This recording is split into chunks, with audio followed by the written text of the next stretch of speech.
So, update sa ating challenge. The last time na nag-update tayo, I think, was day 2. So, yung day 3 natin, hindi ko siya na i-record na. But, papakita ko siya sa inyo since nandito naman siya sa ating trading journal. So, Wednesday, ito yun. We had 2 losses. After nung consecutive winnings natin, we have these 2 losses. So the first one was here. So nag-buy tayo rito because market sweep this liquidity right here. So ang tinitingnan ko dyan is after that impulse, correction, pabalik sa ating demand, and then continuation upside since bullish nga tayo. But this is an intermediary structure since nasa loob siya ng ating bigger structure and the actual demand was here. So ito yung extreme POI natin or area of interest. We got stop here. As we can see, nagdiretso yung market pababa, and then that's our first loss. And then the second one is here. So we are still bullish. That's why we also bought here. Ang confirmation naman natin dito is that previous day liquidity was swept. And then I am thinking that after that sweep, we're gonna see the market continue pushing upside. Although ito pa rin yung ating extreme demand or extreme area of interest, a previous day low liquidity sweep is also part of our strategy. So hindi ako nag-hesitate na i-take yan because valid naman siya. So win or loss, it doesn't matter. Importante lang is nag-stick tayo sa ating strategy because over the long run, may kita natin na we're gonna end up in a positive result. So hindi tayo dapat na-attach sa single trade because detrimental siya sa ating day-to-day trading. So moving on, ayun nga, meron tayong 2 losses by Wednesday. Papakita ko siya sa inyo dito sa ating MT4 account. So custom natin ulitin natin March 19,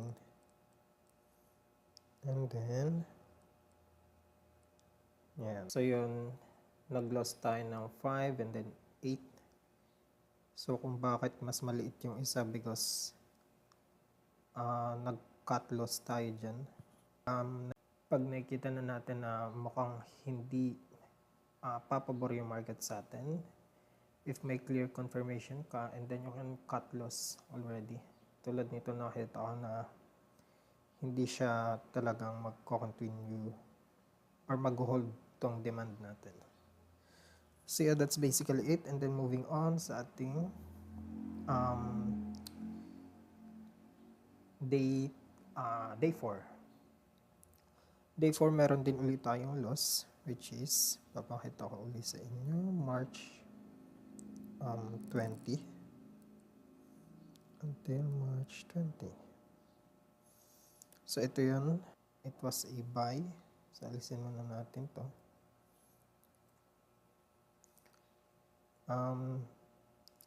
Nag-buy tayo dito kasi nga sabi nga natin ito yung ating extreme area of interest.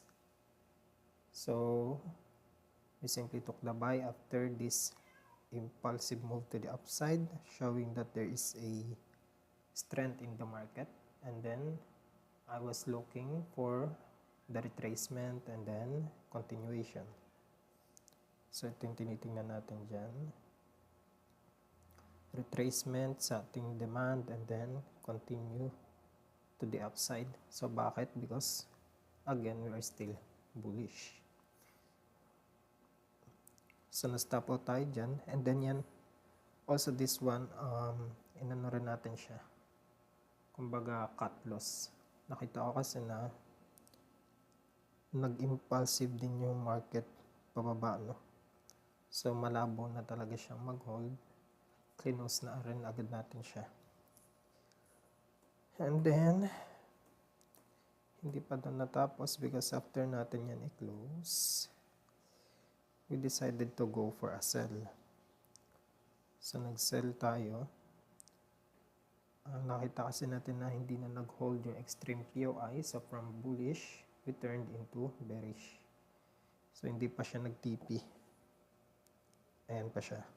Running profit pa siya, $7. And then, today, Friday, nag-add pa tayo ng isa pang position. So, yeah, basically, that's it. Ang ating equity ngayon is 57. And then, yung challenge natin is within 2 weeks, we're gonna turn the 500 pesos account into a 5K. So, yeah, that's it. Update ko kayo sa ating day 5. So, thank you.